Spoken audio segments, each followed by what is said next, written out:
از همه از طرف خودم و بورد بر شما خوش آمدید میگیم و ضمناً تشکر میکنیم، سپاس بی پایان از این که سکوت مراعات میکنیم و با تنظیف و پاکی این اسلامیک سنتر با ما همکاری میکنیم و اطفال هم متوجه هستیم. خیلی زیاد تشکر میکنیم. خداوند بر شما برکت بده. برای سلامتیتان صلوات.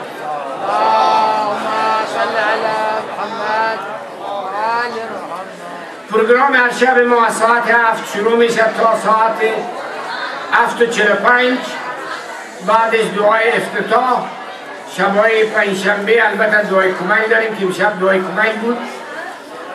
بعدش آذان و نماز مغرب و نماز عشا و افطار.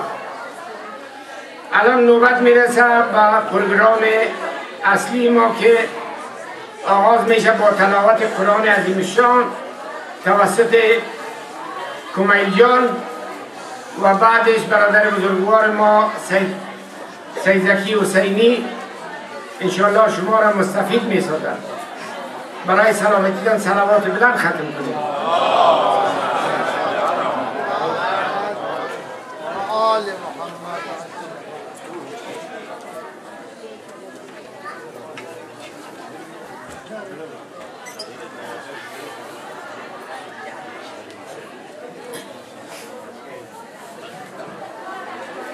اللهم صل على محمد وآل محمد.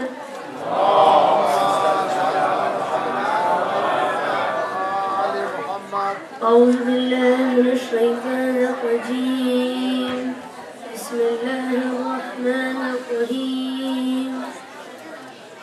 إذا جاء نصر الله والفتح ورأيت الناس يدخلون في دين الله أفواجا فسبح بحمد ربك واستغفر إنه كان توابا. صدق الله العلي العظيم.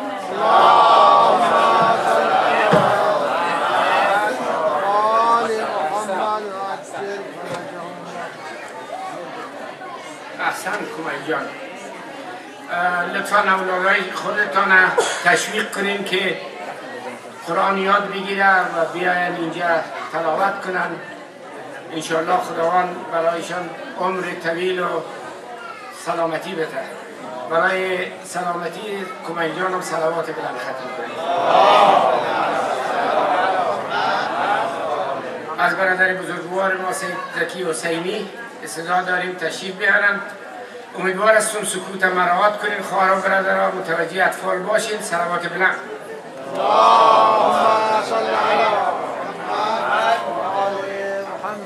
السلام علیکم و رحمت الله و برکاته. بسم الله الرحمن الرحیم. الحمد لله رب العالمین و العاقبة للمتقین. ثم الصلاة والسلام على سيدنا ونبينا ومولانا أبي القاسم محمد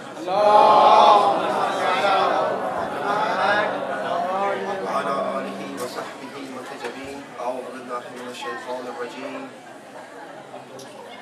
يا أيها الذين آمنوا كتب عليكم الصيام كما كتب على الذين من قبلكم لعلكم تتقون. دوستان عزیز، برای من دستور دادن که از خواهرای محترم و بزرگواری که در قسمت پایان جلسه قرار دارند تشریف بیارن جلوتر تا ما از برکت حضورشان بهره مند شویم انشاءالله. چون هرقدر که در مجلس در سفره معنوی افراد بیشتر حضور ذهنی و حضور فیزیکی داشته باشد، برکاتش افزایش خواهد یافت و بدین وسیله اما بهره مند بشید. پس برای اینکه شما خواهرای گرامی بیشتر ما را بهره مند بسازید با حضورتان و با شنوندگیتان، از شما خواهش میکنیم که جلوتر تشریف بیارین و یک صلوات بلند هم مرحمت بفرمایید.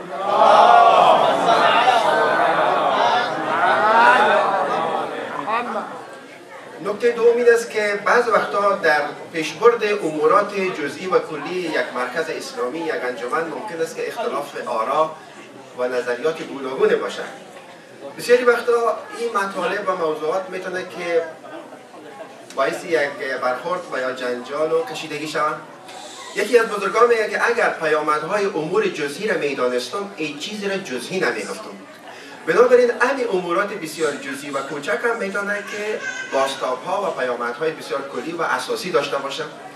بنابراین در ارتباط با یک سلسله مسائل از قبیل حتی امورات جزئی‌تر مثل آشپزخانه و مثل نحوه برگزاری محافل، مدیریت جلسه و ادعیه به دنبال نماز، در حین حالی که دوستا یقینا حسن نیت دارند، ولی اگر یادتون باشه یک شب مشخصا در ارتباط با حسن نیت و حسن عمل صحبت کردیم که اگر ما بخوایم نتیجه مطلوب از امورات خود بگیریم، هم باید فعل ما نیکو و پسندیده باشه و هم نیات ما. معمولا در همچون مراکز همه حسن نیت دارند. بنابراین در بسیار موارد ممکن است که روش ها متفاوت باشند و تضاد داشته باشند. خب در قدم اول مشورت و صحبت گفتگو، در قدم بعدی رایگیری برای تعیین یک سیاست و روش مناسب و معقول، در قدم سوم بسیاری وقتا نمیشه که به مشورت پرداخت، دفعتا باید تصمیم گرفته شود. در اونجا دیگه نظر هیئت مدیریت یک مرکز حرف آخر میزنن. مگر اینکه مسائل دینی و مذهبی باشه که روحانی یک مرکز در اونجا میتونه که به اعلام موضع بپردازه. بنابراین اگر خدای ناخواسته یک اختلاف نظری در ارتباط با چی مدیریت آشپزخانه، چی مدیریت جلسه، چی دعای بعد از نماز میباشن، ما بهتر است که با این همه تو یک روی کرد که چی اقتضای از طرف مدیریت جلسه هست امور را رعایت کنیم. البته در مسائل فرعی در اصول که ثابت است که باید صرف نظر از اینکه کی چی را خوشش میاد یا نمیاد باید اون را انجام بدیم. کما اینکه حتی در این مورد مثلا ما بسیار چیزایی را که دلم میخواد نمیگم، به خاطر اینکه نمیخوایم که وقت زیاد شما را بگیرم و در عین حال بسیاری از مطالب مستلزم پردازش طولانی تری است، وقت میگیره، جنجال برانگیز است، مقدمات میخواید و بسیاری وقتا ممکن است که اصلا نامناسب باشه حتی از لحاظ شرعی. بنابراین از بسیاری از چیزا میپرهیزیم، به اصل موضوع میپردازیم. شعار اول شب مایی بود که از تشریفات بکاهیم و به محتویات بیافزاییم. بنابراین با همچین یک روی کرد که محتویات و ارزش ها را، بینش ها را بیافزاییم و از یک سلسله مسائل جزئی، ثانوی، فرعی بپرهیزیم، کوشش میکنیم که جلسه خودم پیش ببریم. امشب الحمدلله که دوستان که تشریف آوردن و برکتی جلسه افزودن، یقینا که دست خدا با جماعت است و در عین حال یک آسیبی از جلسات بزرگی است که ممکن است سر و صدای بیشتر باشه. معمولا هم خانم ها را متهم می‌سازند به سر و صدا و حرف زدن در مجالس، ولی خب من این جرأت نمی‌کنم که خانم ها را مورد همچین اتهام قرار بدم. یکی از خانم ها قسم می‌کرد میگفت که دو نفر خانم با هم دیگر گپ می‌زدن درباره یک آقای روحانی که چیزایی گفته بودن که خانم ها ناراحت شده بود. ولی خانم ها گفته بودن که مولا عجلش آمده. ما نمی‌خوایم که عجل نه، برای اینکه به اصطلاح امانی چشه‌دار است. اما می‌خوایم که این خواهرای عزیز و گرامی از این مطالبی که برخواسته از ذهن من و زبان من نیست. من گفتم من حیثیت تقریبا اینی ابزار تبلیغی که یک میکروفون است دارم. ما مطالبی را که در قرآن کریم است، در روایات است، در آیات است، در ادبیات متعالی و ارزشمند فارسی هست و تا جای هم از اندوخته‌های زبان انگلیسی و یک کمی هم اردو مسائل از قبیل بر شما با تقدیم مطالب می‌پردازیم و حیف است که همچون مطالب مورد کم توجهی قرار بگیرن. ادبا میگن که هر مقام ادبی دارد، در هر موقعیتی که انسان قرار دارد باید یک رفتار ظریف خاصی از خودش بروز بده. در مقام حضور در یک جلسه ایجاب میکنه که باید سراپا گوش بود، بخصوص وقتی که آیات قرآن تلاوت میشن، بخصوص که همچی یک جوان عزیز و گرامی که با یک دنیا شور و هیجان چند آیه را تلاوت میکنه، یا آقای شاهنگیان با او تلاوت ارزشمند و گیرایشان، و یا هر کسی با اون تلاوت بسیار گیرایی نداشته باشن. شنوندگی بسیار نقش تعیین کننده در موفقیت انسان داره. شما ببینید در قرآن کریم در جای جای آیات قرآن خداوند به عنوان سمیع و بصیر یادآوری شدن. حتی در همین دعای ماه مبارک رمضان هم ما شما میخوانیم که خداوند مثلا سمیع و خداوندی که شنواست، خداوندی که استماع میکنه سخنان ما را. البته شنوندگی خدا غیر شنوندگی ماست که با ابزارهای مادی باشه و یا اصل نیاز باشه. مولوی جلال الدین بلخی برادران عزیز و خواهران گرامی میفرماید که آدمی فربه شود از راه گوش. انسان از طریق گوش انرژی، ویتامین و بسیاری از سودمندی های دیگر دریافت میکنم. خدا شاهد است، بعضی وقتا فکر میکنم که خواهرها یا برادرایی که صحبت میکنم میگم من سکوت رعایت کنم از اینجا که مزاحم صحبت های از اینا نشم. ممکنه مطلب بسیار حیاتی و بسیار فوق العاده باشه. این یک احتمال ضعیف داره که مطلب اونقدر مهم باشه که وقتی میایم از خدا و پیغمبر گپ میزنیم صحبت های دیگه مطرح میشه. یعنی احتمال ضعیف داره خدای نخواسته خبری بسیار جانگداز باشه، یک مصیبت بسیار رزمایی در یک سرزمین وارد شده باشه که همه باید همکاری کنیم و کمک کنیم و چیزای دیگه. البته بعضی شنونده‌ها خدا یار جانشون بسیار چیز خیلی است. یک روز در یکی از عروسی‌ها یک آقای صدا کرد برای خواننده موسیقی، گفت که بیا در یک راستاست بخوان که ما گپ میزنیم. ما میگم هم تو فکر میکنم بعضی از دوستا رو ببینم که شاید اونا به سر ما اعتراض کنن که بیا گپ در راستاست بزن یا یک گپ بزن خلاص که برای جلال میکنیم. در حالی که آدمی فربه شود از راه گوش، در حالی که شنیدن جان پروردن است و سخن گفتن جان کندن. شنیدن طلاست و گفتن نقره. خدا شاهد است که من بیشتر خدا نیازمند شنیدن میدونم تا گفتن. ولی چی کنیم دیگه؟ همش یک وضعیت آمده که باید صحبت کنیم و الا من خودم بسیار محتاج ازی هستم که بشنوم و یقینا تو پای تک تک صحبت های شما عزیزان هر کدام میتونن نقطه‌هایی دارن، تجربیات دارن، آگاهی‌هایی دارن در مطالب موضوعات مختلف که برای من میتونه بسیار آموزنده و راهگشا باشن. ولی خب الان ما اینجا آمدیم و شما هم شنونده و ما هم گوینده. در کانادا سال گذشته یک خانم ما صحبت میکنم تو مستقیم بشوریم هم صحبت بلند و بسیار همونطور با کمال تأسف همونطور یک صحبت نامناسب با یک خانم دیگه داشت. من اعتراض نکردم و اکثر خانم‌ها مثل امشب گوش میکنن. اما که گفتم که این مطالب مختصر یادآوری کنم. یک خانم در جلسه بعدی صحبت کرد، گفت حاج آقای خانم‌ها رو باید شما درک کنید، اینا بسیار رنج دیدن که صحبت میکنن. برای اینکه این صحبت کردن موقعی از یک رنج است. من گفتم یادتون باشه که همین رنج دیدن ها به خاطر نشنیدن هاست. باور کنید که بسیاری از دردهای ما رو که تجربه کنیم به خاطر این بوده که ما حرف‌ها را گوش نکردیم. مرد و زن، یعنی من خودم بعضی خاطر شما ببینید در ادبیات افغانستان، در ایران، اون کسایی که اهل شنیدن هستن رفتارهایشون فرق میکنن. میگن من میرم به شنیدن. در افغانستان معمول بود، در تکایا و حسینیا میگفتن در شنیدن میرم. بعدها که ما در کشورهای مختلف همونایی را که اهل شنیدن بود دیدیم، واقعا اونا در زندگی خود موفق‌تر بودن. یعنی کمتر آسیب پذیر بودن، چون اما شنیدگی ها برای اونا یک تکیه‌گاه معنوی و معرفتی بسیار قوی بخشید که در پرتو اونمون تکیه‌گاه توانستند که راه خود در اینمی سرزمین های بیگانه پیدا کنند، از خوبی هایش بهره‌مند باشند، از بدی هایش محفوظ. خب من در این مورد زیاد صحبت نمی‌کنم، ولی واقعا شنوندگی، مستمع بودن مستلزم یک پردازش جداگانه است که ما باید بریم در قدم اول در مورد خواندن و شنیدن و نوشتن بریم صحبت کنیم. انشاءالله من در یکی از شب‌های آینده درباره ارزش مطالعه و کتابخوانی و روش‌های مطالعه صحبت خواهم نمود. ولی چون این مطلب هم یک دوستان میفهمند دیگه زیاد وقت شما را نمیگیرم.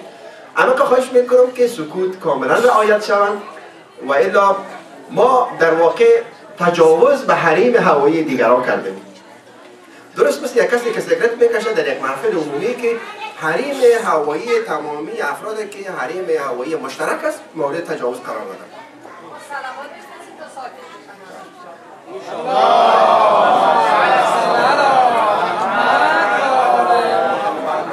و عباره دیگه زور ما خود نرسید از خدا و پیغمبر استمزاد بودن خاموش بسید.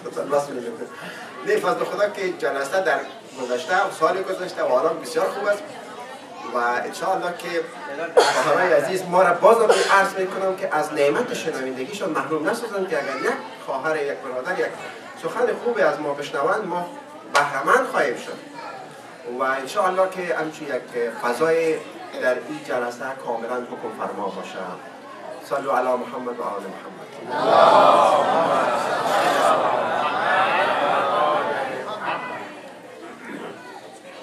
Dear brothers and sisters, It's nice to be at your service once again. Tonight I am going to talk about the philosophy behind the creation and how is it related to the very holy month of Ramadan. And its very great legacy, which is piety, which is taqwa. As you know, everybody needs to raise this question in his mind and heart. What is the reason behind all these systems of creations, cosmos? What are the meaning? What are the philosophy? What are the legacy? What can we learn? There are different approaches towards this question. Primarily, there are two approaches in regard to this kind of school of thought, the philosophy behind creation. One is nihilism. Those who are following this school of thought, they believe that there is no meaning, there is no philosophy, there is no moral, spiritual legacy. We are here and we are going to die, and when we are dead, we are perished. Nothing is of significance, nothing is of any major importance. The other school of thought is a school of thought which believes that there is a meaning, there is a philosophy, there is a legacy behind the creation. We are not alone. There is a meaning, and we need to find out what is that meaning. The people who are nihilists, they are meaningless in their mind and heart, and suicide is very common among them. And that's why we have a lot of people who are committing suicide. They do not have any meaning in their life. They do not believe in any philosophy. If they do, that's very defective, that's very imperfect. They don't know it properly. So that's why once you realize that I'm alone, once you realize that there is no meaning, there is no philosophy, there is no any moral legacy, so why I should continue living in this world? I better to end my life and finish all pains and sorrows. From Islamic point of view, and from a very scholarly and intellectual point of view, even in the West, among sociologists, psychologists, very progressive, enlightened individuals, there is a meaning behind the universe. There is a philosophy behind creation. We are not here to wander. We are not here to just eat and drink and sleep and then die. There is a purpose. There is an objective. And Alhamdulillah, Islam is emphasizing this kind of approach. An approach which gives people health, wealth, well-being, and so many other great values. Nowadays, even psychologists who are atheists, they want to tell to the people that yes, there is a meaning. You better to be positive about the universe. We are not alone. We are going to be asked questions. There is reaction for each action. There is a system. There is a kind of organization, management. It's not a chaotic system. It's not a disorderly world. It is ordered. So that's the theme of my speech tonight. دوستان عزیز، یک سوالی که در ذهن عامه ما باید خطور کنه این است که آیا این عالم آفرینش، دستگاه خلقت دارای معنا و محتوای است یا نه؟ آیا هدفمند است یا بی هدف؟ آیا جهت داره یا نه؟ بی جهت است، بی معناست، پوچ است. در این ارتباط دو جواب ارائه شده. یکی جواب کسانی که معتقد به پوچگرایی هستند، یعنی در نظام اصلی هیچ هدف نیست، هیچ معنا و محتوایی نیست، هیچ مقبولیت و زیبایی باطنی نیست، بلکه ما در این عالم تنها هستیم، نظم و سیستم خاص وجود ندارن. ما بر حسب یک تصادف، بر حسب یک اتفاق، بر حسب یک فعل و انفعال در این دنیا آمدیم، بعد از خوردن و آشامیدن و آمیزش و امورات از قبیل کار و بار و مرگ و بالاخره نابودی و کلی محو میشیم و دیگه هیچ هستی و هیچ حیاتی وجود نخواهد داشت. پس یک مکتب این پاسخ میده که هدفی وجود نداره و در باطن دنیا پوچگرایی موج میزنه و ما نباید به دنبال یک هدف و یک معنا و مقصد باشیم. یک مکتب دیگه معتقد به هدفمندی است. یک مکتب دیگه مثل حافظ شیرازی میگه که سیر فلکی یک سر بر منهج عدل است، خوش باش که ظالم نبرد راه به منزل. میفرماید که حرکات تمامی کائنات بر اساس عدالت است. بنابراین که اینطور هست، پس از این حقیقت، از این مقدمه چنین نتیجه گیری بکنیم که پس ظالم به سر منزل مقصود نخواهد رسید.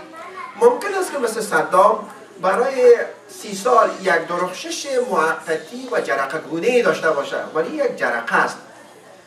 یک پرتو بسیار موقتی و کوتاه و گذراست، ابدی و ازلی نیست، همیشگی و جاودانه نیست. سیر فلکی یک سره بر منهج عدل است. تمامی عالم بر مبنا و راه و رسم عدالت مدیریت میشن. پس نتیجه گیریش خوش باش که ظالم نبرد راه به منزل. یک مکتب است که معتقد به یک هدف است، یک نظم است، عدالت است. و اینجاست که اسلام بهترین حرفها را در بین مکتب‌ها و مشرب‌های گوناگون ارائه میکنند. در پرتو همچی یک ذهنیت، همچی یک فکر، همچی یک اندیشه، انسان مومن تنها نیست و نسبت به کائنات احساس عشق و محبت میکنه و نسبت به دیگران احساس مسئولیت داره. اینجاست که مکتب‌ها تعلیمات گوناگون دارن و تعلیمات گوناگون انسان‌های متفاوت میسازن. و اما کسانی که معتقد به هدفمندی نظام عالم هست، اینا هم به چندین دسته تقسیم میشن. یکی دو شد کسانی هستند که معتقد به اصالت لذت هستند، میگن برای زندگی، حیات، کائنات دارای هدف است، ولی هدفی است که تو enjoy yourself, take it easy, be happy، لذت ببر، کیف کو. و قصه چی هستی؟ کوشش کو که حد اکثر استفاده مادی، شهوانی، جسمی، دنیوی را کنی. یک مکتب است و عملا ما که رو میبینیم دیگه که تمامی هم و غمشان شکم است. و امیر المؤمنین علی علیه السلام میفرمایند کسی که همچون ذهنیت داره، ارزشش، مقدارش، قیمتش به اندازه اون چیزی است که از بطنش خارج میشه. از این کده قباحت همچون یک تفکر را نمیشه که و بحث کشون. خب یکی مکتب لذتگرایی است که فقط و فقط لذت مبنا قرار میدن. این رو در نظر داشته باشیم که تمامی مکتب هایی که پاسخهای برای سوال داره که برای جهان آفرینش هدفمند است، هدف جهان آفرینش هم همچی یک چیزی است. یادتون باشه که تمامی چیزایی که اینا میگن ما در مکتب خود، در مذهب خود داریم، اما نه به صورت ناقص و یک بودی، بلکه با در نظر داشته پردازش به تمامی نیازمندی های انسان، از جمله همین چیزایی که این مکتب ها و پاسخ او پرداختن. مکتب دیگه معتقد به سودجویی است. میگه آقا خانم تو که به دنیا آمدی به خاطر عزیز که باید سود به دست بیاری، فایده کنی، منفعت ببری و به اضافه لذت و کیفیت جسمانی و شهوانی در عین حال باید سود حرف اول در زندگیت بزنن. مکتب یوتیلیتاریانیسم. همین مکتب است که امروزه در بسیاری از جوامع سرمایه‌داری حرف اول میزنن. یعنی سودجویی مسئله بسیار عمده و اساسی است. another day another dollar. این یک مکتب است، یک مشرب است و برش یک دلایل و یک استدلالی هم میسازن. مکتب دیگه مکتب اصالت ساینس است. کسانی که معتقد هستند که علم یا تجربه یا دانش تجربی است که برای پاسخ به پرسش هدف از اصلی چی است جواب دقیق و درست ارائه کرده و ما در پرتو پرداختن به علم و ساینس میتونیم که یک جهان و جامعه بسیار خوب و انسان‌های بسیار ارزشمند بسازیم و اما در سعادت و کمال زندگی کنیم. این هم یک پاسخ دیگه است. پاسخ دیگه پاسخ مکتب ناتورالیسم است که اونا معتقد به طبیعت‌گرایی هستند. میگن ما باید کوشش کنیم از تمدن، از تکنولوژی دور شویم و به طبیعت، به سادگی، به بی‌پیرایگی بپردازیم و یک زندگی بسیار طبیعی داشته باشیم. روسو و بسیاری از شخصیت‌های دیگه معتقد به همچین یک مکتبی بودن و اینا به نحوی نسبت به مظاهر تمدن و تکنولوژی جدید یک نوع مخالفت دارن و معتقد به ساده زیستی و طبیعت‌گرایی هستند. مکتب دیگه هم مکتب خودمحوری است که میگه که همه چیزها باید حول محور من باید بچرخد. ایگویسم. معتقد است که تمامی عالم فدای من. اگر من نباشم، اگر دنیا باشه ارزش نداره.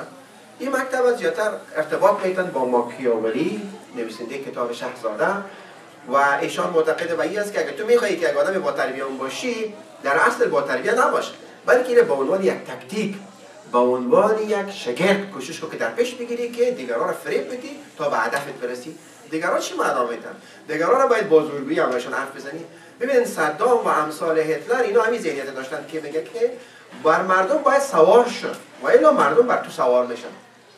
یا میگن که انسان ها گرگ هستند، اگر با گرگ برخورد جدی و خشن نکنی او تو را میدرن.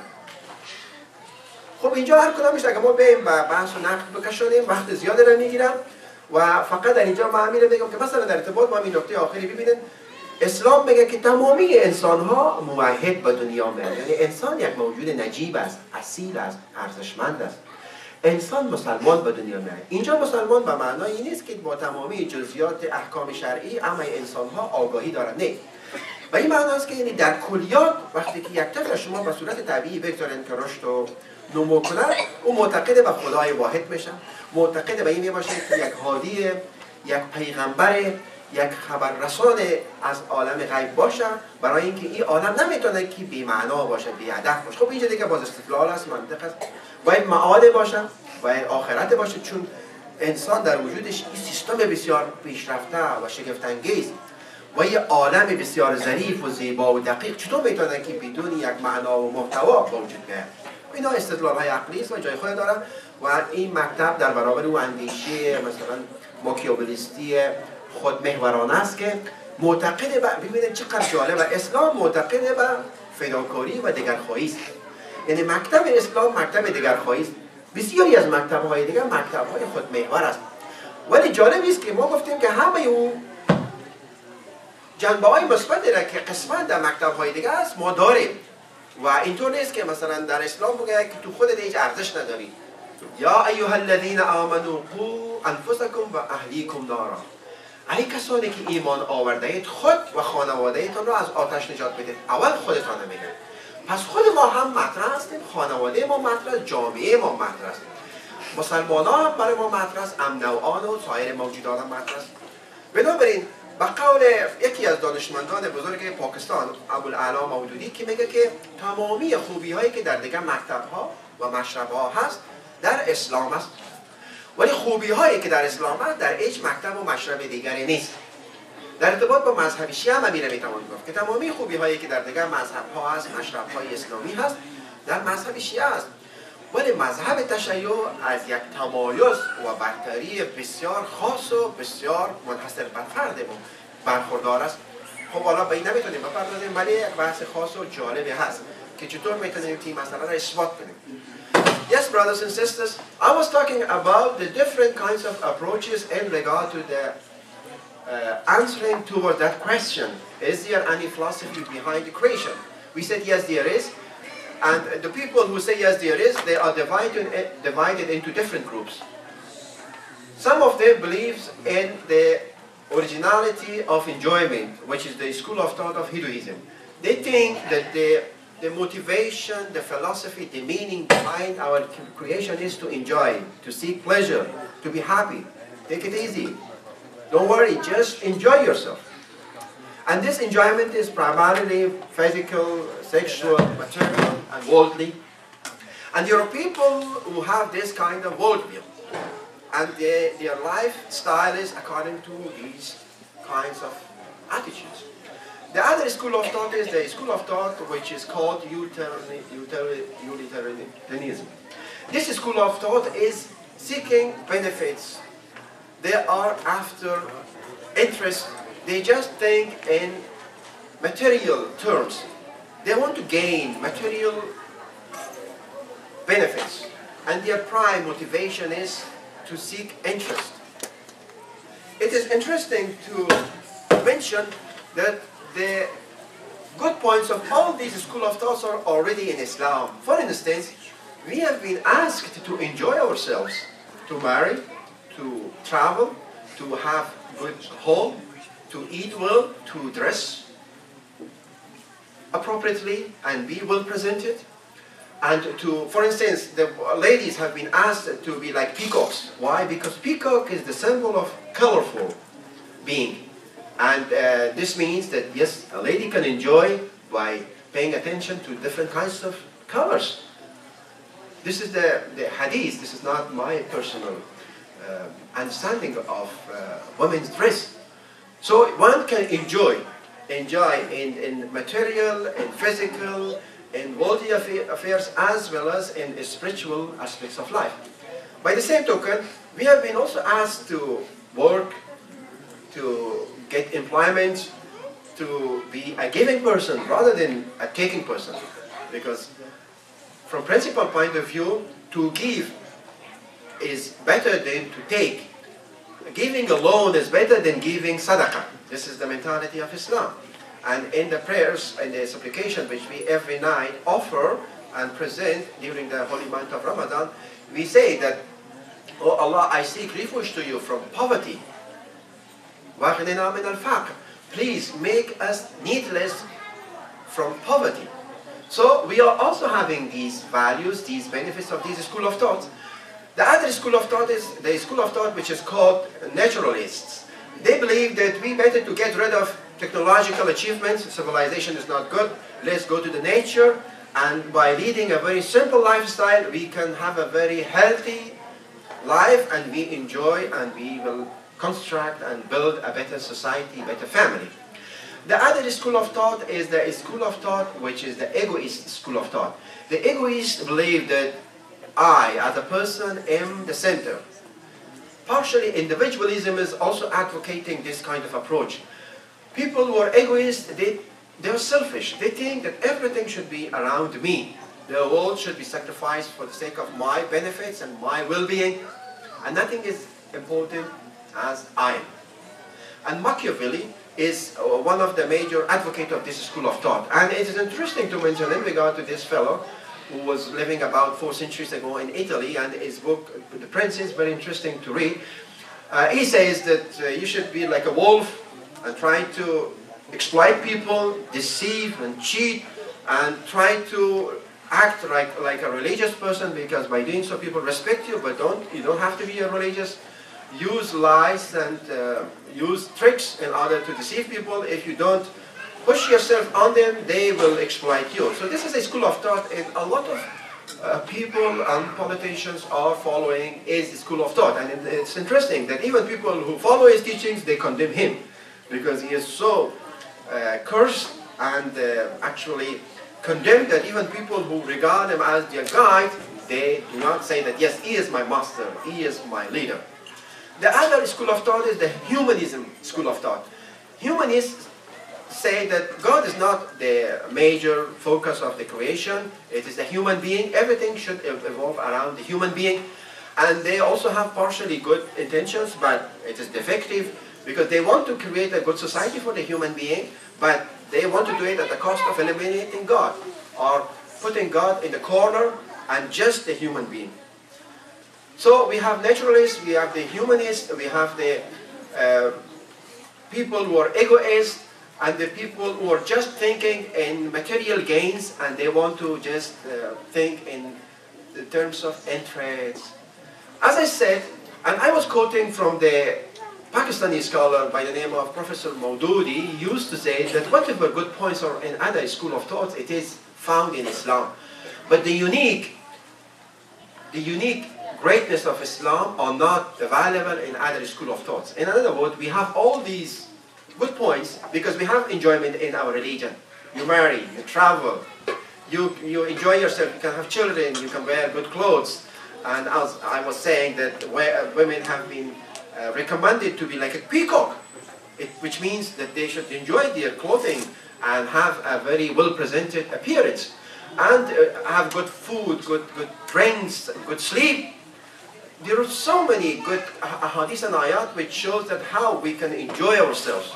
We should be a smiling person, we should be pleasant, and we should even communicate, and we should start a relationship with others, have guests, have friends, have wife, a husband, and children, so many other things. Have a good home, have a big home if you can afford it, clean and nice. But more importantly, have a good family. More importantly, have a good mind and heart. That's more important. Anyway, we have these good points. Plus, we have been asked to work hard and make money and be a giving person. We have been asked to be very beneficial for the human being. The best among you is he who can give benefit to others. And we also quoted from the Holy Quran, Allah subhanahu wa ta'ala says, "O people who have faith, protect yourself and your family from the hell," which means we as an individual are important. But Islam doesn't say that just you are the main focus. Islam is a selfless religion. It says that you should be also sacrificing. There is a hadith, deal with the people on the basis of sacrifice. If you don't do so, at least do it on the basis of justice. In other words, try to have your prime goal as sacrifice. You sacrifice yourself. Sometimes you forget about your rights. If you're not that good to behave like that, at least be just. Justice means 50-50. If you don't do sacrifice, at least do justice to others. Otherwise, we end up being a cruel person, and it's bad for us and for our society. So there is a philosophy behind the creation, and the philosophy behind creation, according to Quran, is another thing which I'm going to talk about this. And this is where we relate our topic to the holy month of Ramadan. Sallu ala Muhammad wa ala Muhammad.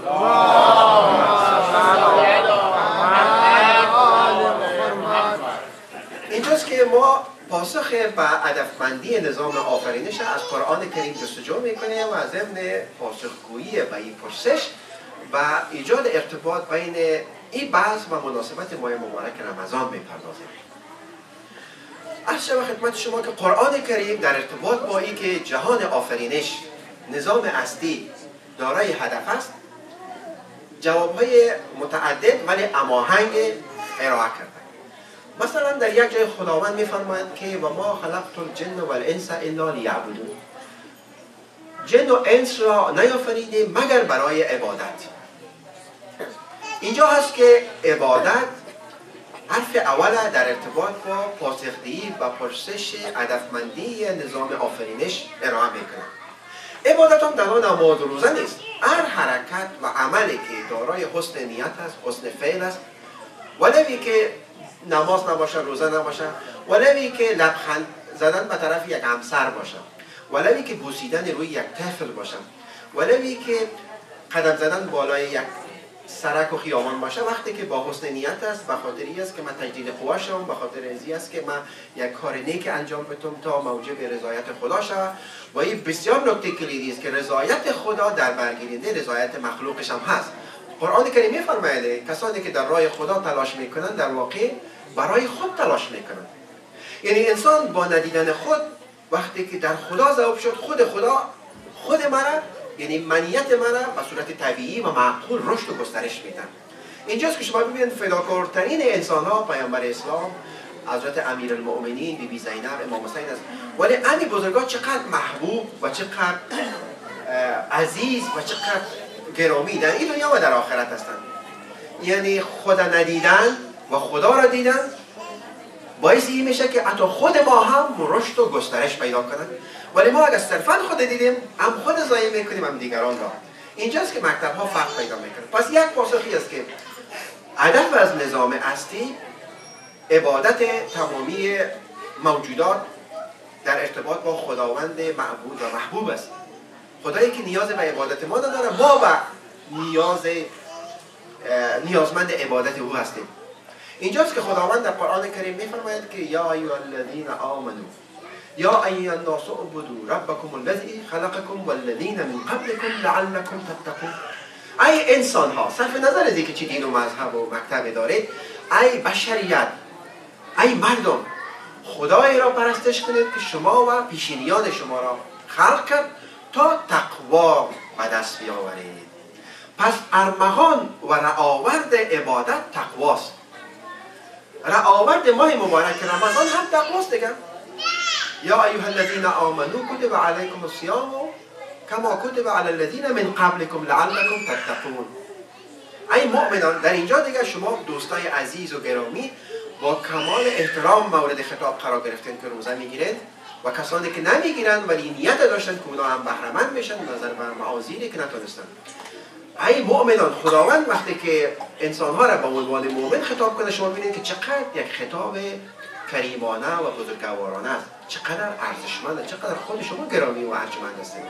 ای کسانی که ایمان آوردین، روزه بگیرید که روزه برای شما فرض شده، اما طوری که بر پیشینیان شما فرض شده، مثل آیه قبلی، تا باشد که به ملکه تقوا دست پیدا کنید، به ملکه پرهیزگاری، صیانت نفس از گناه ها، از بدی ها. برای اینکه تقوا باعث سلامتی و سعادت انسان میشه. انشاءالله در آینده در ارتباط با تقوا و خصوصیات متقیان باید بحث مفصل کنیم.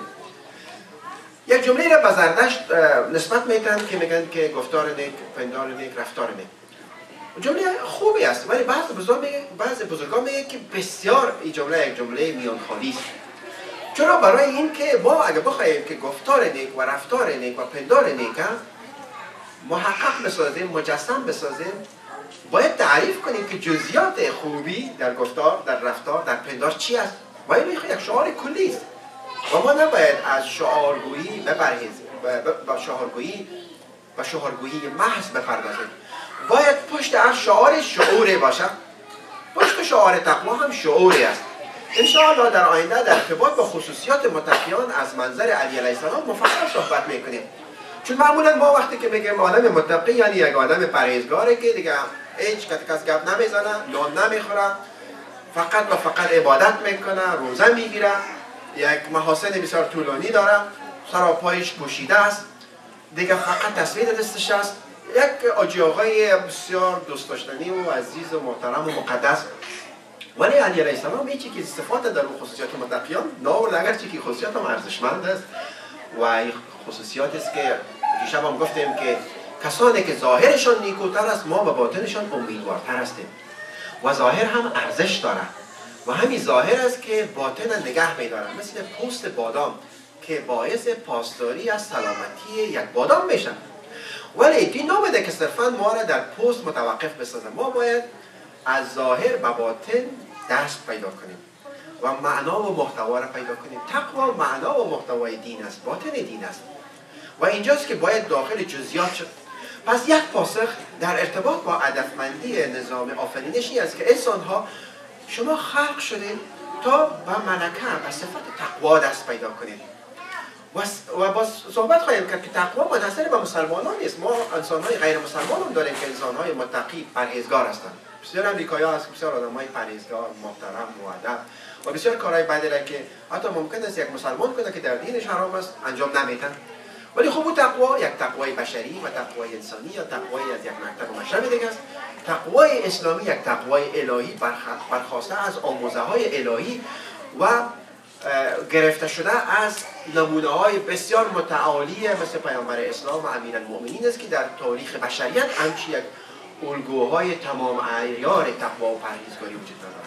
بنابراین ارتباط او بحث در ارتباط با این عنوان این بود که هدف از نظام هستی و خلقت انسانی است که آقا خانم با صفت تقوا خودت بیارای تا زیبایی هزاران چندان شود و الا زیباترین دختر و پسر اگر ارزش‌های اخلاقی و معنوی نداشته باشند بعد مفهوم دقیق کلمه زشت تبارز میکنند. از این خاطر است که انسان‌ها معمولا صرفاً به دنبال زیبایی ظاهری نیستند. صورت زیبای ظاهر هیچ نیست، ای برادر سیرت زیبا بیار. یکی از ادبا این به اصطلاح مخالفت بسیار جدی را با زیبایی ظاهری نکرده، او زیبایی ظاهری را هم ارج میگذاره، ما هم موقع خوش نیستیم که زیبایی ظاهری را ارج نگذاریم.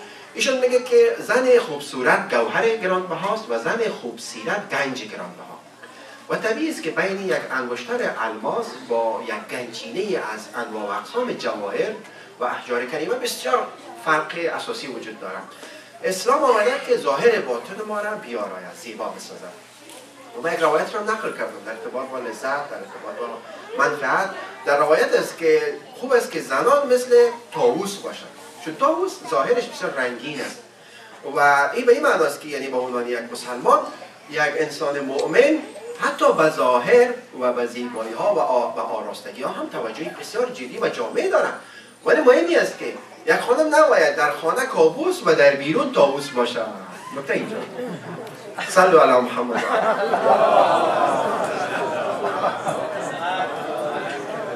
خانوما یک چیزی میگیم آقایان از ته دل میخندن ولی اجازه بدین یک چیز در ارتباط با خانومان بگیم. امان از دست بعضی مردای ما بسیار نامیده. یک خانم میگه که مرد همسایه امروزی که از خانه ببره روی خانم خود میبوسه. تو چرا این کارو نمیکنی؟ آقا گفت که تو عجب گپایی میزنی. من زن همسایه رو چی میشناسم که رویش ببوسم. خب Yes, brothers and sisters, I was talking about answering the question of the philosophy behind creation. As I said, there are different answers from Quranic point of view in regard to this question. What is the philosophy? What is the meaning behind the creation? All these different answers are in harmony. They are not contradicting each other. For instance, according to one verse, the human being has been created in order to gain mercy from Allah subhanahu wa ta'ala. Mercy is the name of the game. Otherwise, if you do not seek mercy, you're not going to be merciful. You're not going to be leading a very healthy and safe lifestyle. Another answer to this question is to know that Allah has absolute knowledge and absolute power. That's another answer. Because if He has absolute knowledge and absolute power, then we need to follow His instructions, His teachings, and by doing so, we end up having a better life, a safe and healthy lifestyle. Other people's knowledge is defective, it is imperfect, it is incomplete. Yes, mind, wisdom, knowledge is appreciated, but it is not the ultimate goal of the human being to pay absolute attention towards the teachings of the human being, because he is as limited as I am. We need to rely on absolute being, on absolute knowledge. So that's another answer to this question. The other answer to this question is الذي خلق الموت والحياة ليبلوكم أيكم أحسن عملا. The answer to this question is that Allah subhanahu wa ta'ala has created the date and life in order to examine you, in order to test you. Which of you have a better action, a better performance? So examination of our performance in this world is another answer to this question. And this examination is not to know something that Allah doesn't know. No. It is made in order to make ground for us to grow, to progress, to gain perfection. The other answer to this question is ما خلقت الجن والإنس إلا ليعبدون. I haven't created this universe for the jinn and for the human being except for worship, for worshipping me. And in the verse which I was reciting, Allah subhanahu wa ta'ala says that all mankind, you and the people before you, have been created in order to gain piety. So worship Allah, that's the first condition, and the result, the legacy is by worshipping Allah, then you will gain piety. Piety is the name of the game in the holy month of Ramadan.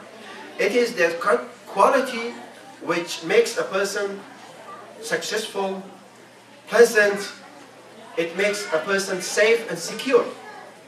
It is the basis of, as Rousseau in his book Social Contract says, piety is the foundation of republican system. Even in non-Muslim societies also we have a kind of piety. Piety is not exclusively related to the Muslims, but the piety which the Muslims have is divine. And the pious role models that the Muslims have are divine individuals like Imam Ali alayhi salatu wassalam, like Lady Zainab and Fatima al-Zahra alayha. So we have piety, and the piety is the legacy of the holy month of Ramadan, and we have been asked to gain this quality in order to also answer to that question, that the philosophy behind the universe is, yes, to worship Allah subhanahu wa ta'ala. The worship will make the ground for us to be pious. And what is a pious person? Inshallah, in the next night I will talk about the qualities, the attributes, the details of a pious person. Sallu ala Muhammad wa ala Muhammad. دوستان عزیز انشاءالله که در شب‌های آینده در ارتباط با متقیان و در ارتباط با خصوصیات پرهیزگاران از قول علی علیه السلام صحبت بیشتری خواهیم کرد. من صحبت با یک شعر از بیدل به پایان میرسونم که در ارتباط با او سوالی که هدف از آفرینش چی است گفتیم که جوابای متعددی در قرآن کریم که همه هماهنگ است ارائه شده که عبادت که نتیجه عبادت تقوا و پرهیزگاری است عنوان شده. دیگر این که آزمایش به خاطر از اینکه انسان ها باید از آزمایش شوند خداوند مرگ و زندگی را خلق کرد تا انسان ها آزمایش شوند. کس نیست که افتاده آن زلف دوتا نیست در رهگذری کیست که دامیز بلا نیست. اما ما به نحو مورد آزمایش و امتحان قرار میگیریم. هدف از این نظام آفرینش هم قسما آزمایش انسان هاست، چون همه و شکستگی و از دست دادن عزیز و مریضی و یک نوع مصیبت و گرفتاری و به خوبی ها و خوشی ها مبتلا میشن. این جزء اجتناب ناپذیر عالم هستی است. مهم است که من چه قسم امتحان خدا ارائه میکنم.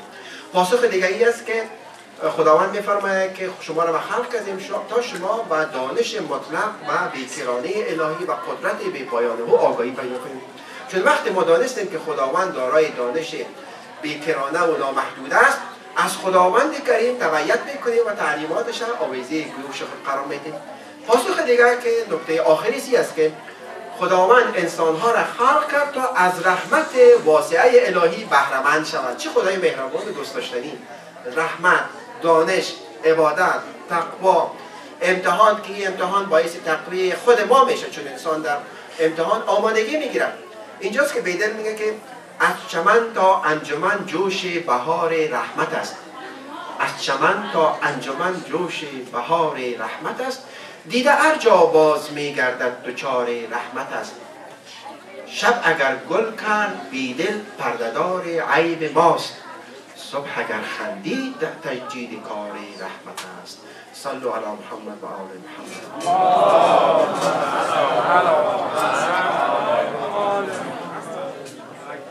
رب اجعلني مقيم الصلاة ومن ذريتي ربنا وتقبل دعاء ربنا اغفر لي ولوالدي وللمؤمنين يوم يقوم الحساب برحمتك يا ارحم الراحمين.